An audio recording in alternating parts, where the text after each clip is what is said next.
Hi!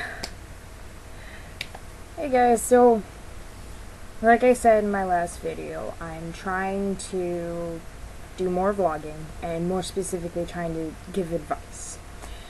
Today's is specifically going to be about depression and dysphoria. Now, as probably many of you know, having depression or dysphoria can really suck. Having both of them is even more so. And I know. I had depression longer than I've had dysphoria because I only recently discovered I was transgender. I believe it was back in November, I want to say, that I really discovered that. I've had depression since freshman year of high school. That's 7 years ago now, when I was first diagnosed with depression. Now, having them both is a really, really bad mix. And to be honest, I may not be the best person to give advice on this, but I would like to tell you guys my methods of trying to calm myself, basically, because there's really no getting better from this easily. As you all know, having them both at the same time and going through that is really difficult, and having episodes where you're bawling to yourself saying, this isn't the body I'm supposed to be in, this is horrible, I'm gonna die, are really hard. Now, my best thing to say is if you're starting to feel suicidal, keep sharp things away from you, anything that you could possibly hurt yourself with. It is very healthy to cry, so please grab a pillow, scream into it, cry really hard. And if you're comfortable and you trust someone, tell them and have them hold you, hug you, tell you it's okay, or stay quiet. Just have someone there. It's very helpful. Another good way is just to try to distract yourself. As those of us who have depression, you know it's really hard to. But it's a really good idea to just try to distract yourself and calm yourself. One way that might help would be to specifically plan things out, how you're going to get things done for your body. If you have a smaller chest and it's easier to bind, just remember the rules or the helpful hints about or tricks about binding. Just be careful how long you bind. But try to do it more, taking breaks, but try to do it more and just imagine, like, I'm just wearing a tank top. I don't have a chest. For those of us with a larger chest, though, that one will be a little bit harder. My best advice is just, and I know this is hard, trust me, I know, just try to ignore them. They're not there. Tell yourself they're not there. You know, you'll probably be stuck with them for a while, depending on if you have insurance or if you have to pay for your top surgery yourself. But the best thing I can tell you is just pretend they're not there. Bind and just try to wear a baggy shirt, cover them up, ignore them.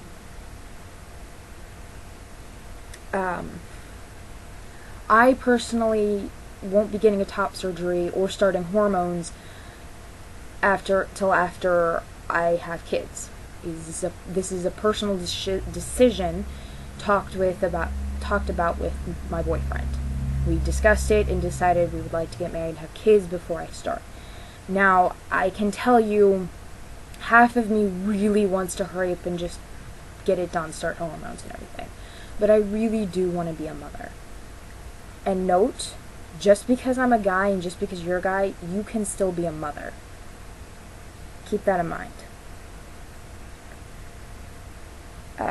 For example, on that note, if you've read Harry Potter, you'll remember, hopefully, in the first book, when Hagrid has Norbert, the little baby dragon, it looks at him and he says, oh look, he knows his mummy. He called himself a mother. It's fine for a guy to say that you're a mom. And that's what I want to be. I want to be mommy. Even when I will be a guy to my kids, I'm going to be mommy. But, Yeah, it's a personal decision, and I can tell you it is really difficult because, like I said, I want to just hurry up and get a top surgery and get that all done. I don't have the money for it though, and I don't know if my insurance will cover a top surgery. I'll have to talk to my doctor that I haven't had a chance to yet. But I have decided that I'm gonna wait till after I have kids. Like as soon as I have kids, I'm gonna start all that. Just get rid of it all. I'm even going to tie my tubes so I don't get pregnant anymore after that, because after I have 1 or 2 kids, I'm done. You may not look at it the same way. You may not want to be a mother. You may just want to be like, I don't want this body. I know you'll be impatient. Trust me, I know. All I can tell you is just do your best to be patient. You know, if we could just snap our fingers and be what we want to be, who we want to be, life would be so much easier. It really would. And I'm not going to give you this stupid crap like, oh, life isn't fair. Yeah, it's not fair. We got that already. If there was anything I could do to help you, to make it go faster, I would. I really can't think of anything off the top of my head other than just to try to, tell you everything will be fine. However, if you're in a situation where you're young, you're a minor, and your parents don't know and they can't know because of their beliefs, I am so sorry that your parents are so close-minded, or your guardians. You have to hide who you truly are. Something that I can suggest is, and maybe not come out at school, but if you're, for example, FTM, try to bind or try to, act guyish at school around your friends, and then do your best to just, pull it off as you're being a tomboy to your parents. I know that's not, what you want, but I do not want to see you get hurt. It's horrible to think that being who you are, you might get hurt by your own parents, but it's something that happens. Even if it's not physically, they could emotionally hurt you, and it's horrible.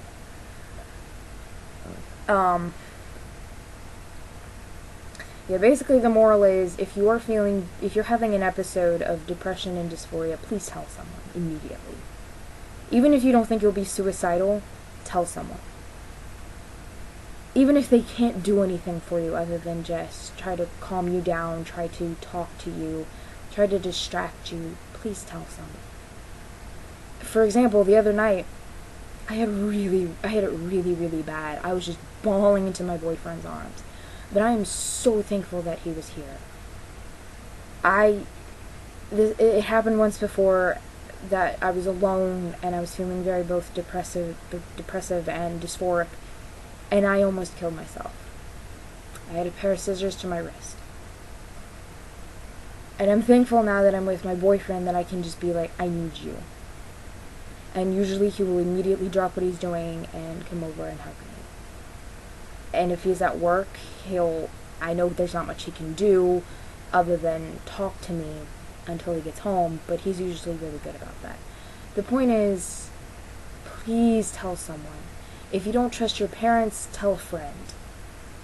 Even if it's someone on the internet, if they care about you, they'll do their best. And on that note, please, if you need someone, please message me.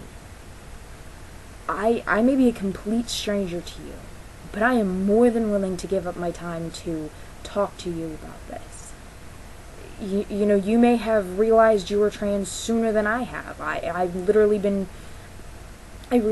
came to this discovery almost 5 months ago, I want to say.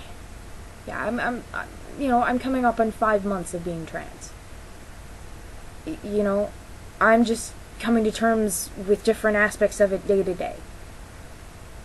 But, if you have any questions, I can try my best to link you places where you can go to find binders or stuff like that, or information. I'm running out of time. Or I can just talk to you. Please just message me if you need someone to talk to. Well, that's it for advice today. if you have any questions, please message me, and I'm going to try to do this every day, or at least every other day. I do have work, so it may be difficult, but there you go. Have a good day, guys.